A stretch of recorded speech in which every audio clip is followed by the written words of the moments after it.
பக்திமன்ற அன்பர்களுக்கு வணக்கம். சேனலை சப்ஸ்கிரைப் செய்து லைக் கொடுங்க. இன்று கும்பகோணத்தில் உள்ள கூத்தனூர் என்ற இடத்தில் மகா சரஸ்வதி கோயில் பற்றி பார்ப்போம். கல்விக்குரிய தெய்வமாக கருதப்படும் சரஸ்வதிக்கு தனி கோவிலாக கருதப்படுகிறது. இந்த ஆலயத்தில் சரஸ்வதி பூஜை விழா ஒவ்வொரு வருடம் மிகவும் சிறப்பாக கொண்டாடப்படுகிறது. பள்ளிக்கும் சேர்க்கும் முன்பாக குழந்தைகளை இங்கு அழைத்து வந்து ஆசி பெற்று செல்வதை மக்கள் வழக்கமாக கொண்டுள்ளனர். பள்ளி மாணவர்கள் தேர்ச்சி பெற வேண்டும் என்று வேண்டி தேர்வு எண்களை கோயிலில் குறித்து வைப்பார்கள்.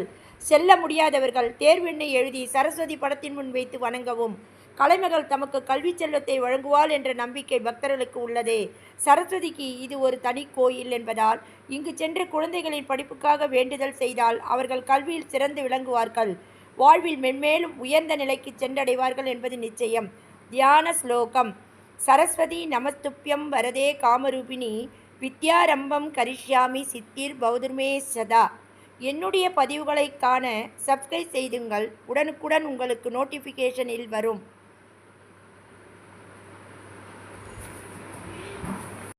நன்றி.